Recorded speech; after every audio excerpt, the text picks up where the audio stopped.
ए का स्थान बाईं ओर से 18वां है और बी का स्थान दाईं ओर से 29वां है। फिर कहा जब दोनों आपस में अपना स्थान बदल लें तो ऐसा करने से ए का जो स्थान है ना वो बाईं ओर से 31वां हो जाता है। तो बताओ अब पंक्ति में कुल कितने व्यक्ति हैं और बी का स्थान दाईं ओर से क्या होगा। ये दो चीज आपसे पूछ ली। ए का जो स्थान है ना वो बाईं ओर से कितना है 18वां है और बी का जो स्थान है वो दाईं ओर से कितना है 29वां है। पहले तो आप इसी कंसेप्ट को समझो बच्चों, पहले इसी कंसेप्ट पे आओ। ए का स्थान बाईं ओर से 18वां होने का मतलब ए के बाईं ओर कितने होंगे 17। बी का स्थान दाईं ओर से 29वां होने का मतलब बी के दाईं ओर कितने होंगे 28। फिर क्वेश्चन ने क्या है, इन दोनों ने आपस में अपनी पोजीशन बदल ली। दोनों ने आपस में पोजीशन बदलने का मतलब है ए जो है ना वो बी के स्थान पर जा चुका है और बी किसके स्थान पर आ चुका है, ए के स्थान पर आ चुका है। ठीक है ना बच्चों, तो आप कहेंगे यस सर। तो ऐसा करने से ए का पोजीशन बाईं ओर से 31वां हो जाता है। तो ए का पोजीशन ऐसे करने से बाईं ओर से कितना हो जाता है 31 हो जाता है। अब आपसे पूछा है बताओ टोटल कितने होंगे। प्यारे बच्चों डायग्राम में थोड़ा ध्यान से आप एनालाइज करो। ए का स्थान जब बाईं ओर से आपका 31 है तो यानी बाईं ओर से ए तक कुल 31 है और इसके आगे की ओर हमें पता है 28 बैठे हैं। तो यानी इसका मतलब टोटल कितने होंगे प्यारे बच्चों 59 होंगे। टोटल कितने होंगे। दूसरी बात अब हमें बताना है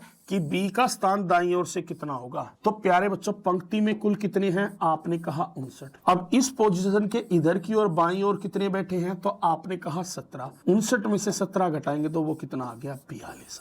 ठीक है ना बच्चों, यानी बी का स्थान अब दाईं ओर से कितना होगा 42। ये तो प्रैक्टिकल आपको डायग्राम में बताया। इसको बिना डायग्राम बड़ी आसानी से कैसे करेंगे ध्यान दीजिए। जब इन दोनों ने पोजीशन बदली है तो उसके बाद किसकी पोजीशन दी गई है, ए की। ए किसकी पोजीशन पर गया है पोजीशन बदलने के बाद, तो आप कहोगे बी। अब इसमें थोड़ा ध्यान से देखना। ऐसा करने से अब हमें ए का पोजीशन राइट से भी पता लग गया और किससे भी लेफ्ट से। जब किसी व्यक्ति का देखो वो जो है ना ए का स्थान जो है ना चेंज होने के बाद 31 दिया है और वो किसके स्थान पर गया है बी का, बी के पे, तो यानी उसका दाईं ओर से 29वां है। जब आपको ये पता लग गया कि ए का दोनों तरफ से रैंक क्या है तो इन दोनों रैंकों को आपस में जोड़ दो और उसमें से -1 कर दो। सीधा सीधा आपका क्या है प्यारे बच्चों आंसर आ जाएगा।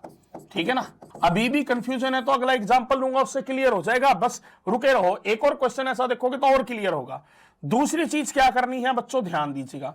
आपने देखा ए का स्थान बाईं ओर से पहले 18 था, अब बढ़कर कितना हो गया है 31। तो 18 से 31 हो गया यानी कितने पोजीशन बढ़ गया 13। तो जितने स्थान जब दोनों एक दूसरे के स्थान पर गए हैं तो जितना एक व्यक्ति बढ़ेगा उतना ही दूसरा व्यक्ति भी बढ़ेगा। तो बी का भी कितना बढ़ा दो प्यारे बच्चों 13 बढ़ा दो। पहले उसका कितना था 29 में 13 जोड़ दो तो सीधा सीधा आ गया 42। कोई डायग्राम नहीं बनाना, कुछ नहीं करना।